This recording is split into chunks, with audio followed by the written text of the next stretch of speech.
We're going to start with the big game tonight. It was Florida Atlantic. It was Loyola. Florida Atlantic really got the better of Loyola the longer the game went on. For my daily picks, I was pretty loudly on the fact that I thought this was a trap spot. The entire country was backing Florida Atlantic, and I understood why. Like, I went into that game just on paper, looking at it, thinking like, there's a lot of reasons to bet Florida Atlantic here. But then I really did the gambler thing, the sharp thing, where I'm looking at every angle and I'm like, 93% of the money is on Florida Atlantic. There's no way it's going to be this easy. Turns out it was kind of that easy. Elijah Martin did play. He played 25 minutes off the bench. He honestly looked horrendous. No offense, Elijah Martin, but he just wasn't himself. He looked like a dude who hasn't played a lot of basketball lately. He couldn't make a shot, and the shots he was kind of taking seemed a little forced in a lot of settings.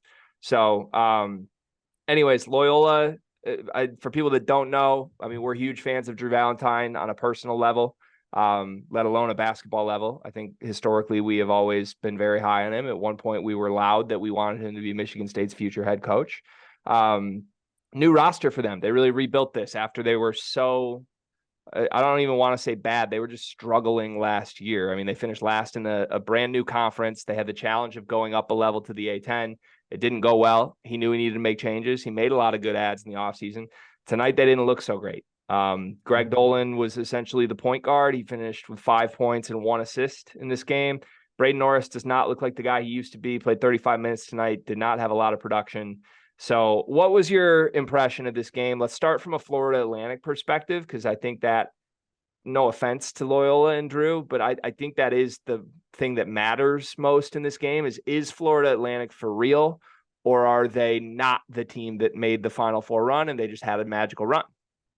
See, so I think I've actually flipped somewhat on Florida Atlantic. I kind of put it into this regards. You know how players or just people kind of sour on some guys like before they come in? Like, I always do this. People really soured on Xavier Booker for some reason. I don't know, it's because like there was just so much time to sour on him from the time he committed to Michigan State. Like, people in the fan base soured on Xavier Booker and went from, oh my God, we got this 5-star guy, to, oh my God, we have a 2-year guy on our hands. Like, I can't wait to see sophomore, junior year Xavier Booker. I think the narrative flipped on FAU just a little bit too much that this team wouldn't be good again. Like, I think it kind of became the cool thing to be like, oh, FAU is not going to do that again. And honestly, like, I was impressed in this game that with Elijah Martin, and I'm a big Elijah Martin fan, with how bad he played. Now, I'm not saying that, this was like a really, really tough game. To be honest, Loyola did not play well at all. I think they would admit that themselves. But the fact that they were able to basically dominate this game from start to finish without the play of their best player, I think, to me, points to the fact that on a night-to-night basis, FAU has a lot of dudes that I think can get them a win. Like, if Elijah Martin's not playing well, John L. Davis can step up. If Davis isn't playing well, Martin can step up. If both those guys aren't playing well, shit, you got guys like Weatherspoon who played really good tonight in the starting role. You got Greenlee, you got Boyd, and then you got the big fella down low who honestly had the best game out of anybody tonight. He was he has his size at 7'1" to be a rim protector, and then he was finishing everything against a big on Loyola that just could not keep up with him. So I was actually really impressed with the Florida Atlantic team, and I think that I need to take them a little bit more seriously, because I was of the camp of, oh, everyone's putting this team here because of what they did last year. They were still one shot from losing to Memphis, a bad call from losing to Memphis, and things like that. I think this FAU team deserves a little bit more respect than they're getting currently. I think that's fair. I still don't know where to land on it, because I really do value like the analytics side of this equation. And I'm not saying like blindly follow KenPom. Like, Ohio State last year, I had a huge gripe with how high they kept ranking in that after seeing them in person. I'm like, this team is one of the worst teams in the country at the high major level. And I don't know. I think it's somewhere in between. I don't think Florida Atlantic's a top 10 team in the country. I just don't. I didn't see that tonight. And I think this Loyola team has a lot to figure out still. I think if they played, just pulling names out of a hat, if they played Kentucky, if they played Tennessee, if they played those type teams that aren't like the best 4 teams in the country, but are in the top 10, I think they probably lose by 30. tonight, to be Really? honest. Yeah. Okay, well tonight. Yeah, I What do. tonight? How they played tonight? Tonight, yeah, I Yes. don't think Loyola played well at all. Like if Loyola Hmm. played this exact game again, I think they would play better. But like Hmm. the performance Loyola gave tonight, I think any real top team in the country just beats them by 30. I mean, Hmm. I don't know how. I kept looking up at the end of the first half, like, how is this a 1-point game right now? Like, I mean, and look, Florida Atlantic, I don't think played great either. They turned it on late, but like I said, Elijah Martin is at worst the second best player on this team. He was not himself tonight. He's working his way back Uh, clearly. But that's something to monitor, though. it is something to monitor. But I don't know. I watched Florida Atlantic tonight and felt like they missed a lot of open shots, which is why early it was a 1-point game. Loyola couldn't even create a shot for the first Hmm. 10 minutes of this game. And that is a credit to Florida Atlantic's defense. I think Florida Atlantic will have a lot of success in conference play and when they play lesser opponents, just doing what they do defensively. I mean, they take you completely out of rhythm for 40 minutes. And Yeah. for lack of a better term, they have that dog in them. Like all these guys play aggressive. They play connected. They play together. Vlad Golden is legit. Like if I'm picking out one guy from Florida Atlantic that I think is like a dude, I think Golden is. Like I think he could start at center on 95% of the teams in the country and be really, really good. Hmm. And Davis and Boyd are obviously good. They're dynamic shot creators who guard their ass off. Like the team's loaded. It's deep. Don't get me wrong. But yeah, to me, the story of this game was more, I didn't understand what Loyola was even trying to do. To be honest, you called it out to me of like last year, Ben Schweiger was one of their better players on albeit a bad team. He didn't play tonight. And I'll start with a positive for Loyola. I think they have a lot more depth, which probably speaks to why Schweiger didn't play tonight. Like, I think they added 4 or 5 guys that are better than the guys who were coming off the bench for Loyola last year. The problem is the way I interpret Loyola basketball right now is that they're just a team full of role players. And the good Loyola teams under Porter Moser and with Drew on staff were all centered around a transcendent individual piece offensively. Krutwig was special. And even before Krutwig or with Krutwig, but when Clay Custer was one of the first options, he was good enough to go do things and you could play off of him. Right now, like Loyola, it kept coming down a late shot clock and somebody had to go one-on-one. They don't have players that can go one-on-one. They just don't. Hmm. And I don't understand the Dolan point guard thing at all. Do you get why they're trying that? Yeah, no, I was very confused by that. And when you brought up the point that like who is the guy, if you go back to like 2 years ago, it was Braden Norris. Like Braden Norris was a guy, we had him on the podcast and we were talking about Braden Norris is the most underrated point guard in the country. That little like don't let that little pretty-eyed white kid fool you. That little MFer is a killer. Like he's a dog. And he just doesn't really seem to like have the rhythm, have the ball in this game. I was confused why the ball was even taken out of his hands. Now, obviously, there's probably something going on. Maybe who knows? Like maybe in practice, Dolan's a killer or something like that. Or in the exhibition games, Dolan was special. Who really knows? Dolan was actually a good player last year at the Ivy League level. But I will say this, and I don't want this to be taken as an excuse, even though it might sound like it. But when you take a step back and you look at it and you think about this, like you mentioned, is a team full of new players. And there's a big difference in like you're just going against guys in practice and going against each other and then playing in a real game with the first time with these guys. Like I feel like maybe there will be a little bit more cohesion, maybe in a couple more games, and we can really judge them. And I know it sounds like an excuse, but at the same time, it is what it is. Like there's a lot of new transfers, a lot of things going on. And whether you want to judge those transfers actual talent and roles, I still think they need some time to play together. And this was like the first time really playing together. I think this is the hard part of the portal era for a lot of programs, though, especially at this level, is if you're going to go the grad transfer route, they don't have that time.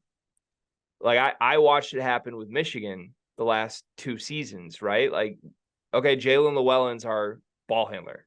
He's the only one, but he'll be good. He played at Princeton. He was an Ivy League guy. He's 24. He'll be good. No, he was horrible. He was going to need 3 months if he was healthy. Like that's just what it was.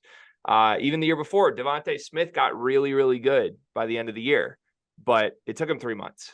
Like you don't have a lot of time if you are Loyola. Luckily, Michigan had time the year before. Like they could turn it on in whatever, and their resume was strong enough. If you're Loyola, you can't wait until halfway through conference play for two 24-year-old Ivy League dudes that you just got to figure out how to play. Like I know it's harsh on Dolan, but like, I mean, man, I wasn't expecting this. We hadn't talked to Drew this specifically about. I was not expecting Dolan to be their primary ball handler and move Braden Smith off the ball. Like they were asking him to be the engine tonight, and he was not capable of getting anywhere with the ball against Florida Atlantic's pressure. He just wasn't.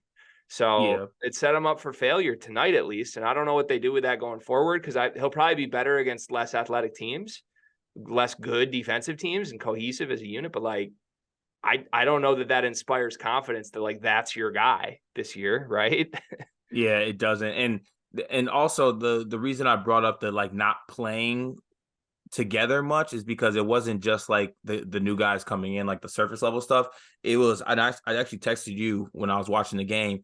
Everything was so robotic. Everything was pass, cut, backdoor. Oh, he does this. I go backdoor.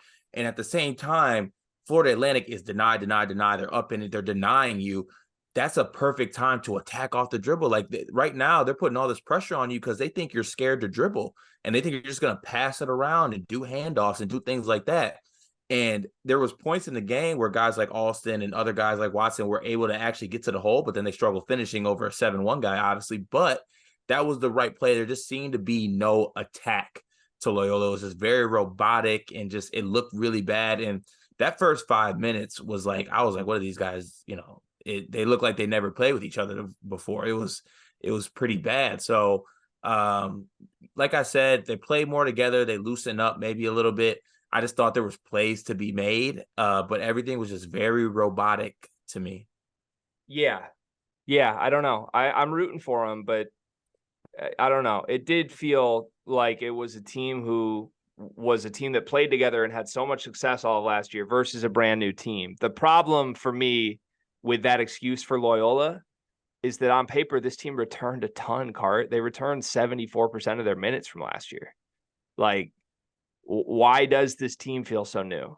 Well, it's because they replaced guys who played a ton last year with players they think are better. Those guys weren't better tonight. They needed huge adjustment. So I don't know. At the very least, you can say absolutely unequivocally clear they have way more options. Like the depth of talent on this Loyola team is a lot stronger than it was a year ago. But until they figure out like who can be the guy that they play off of, that's their engine.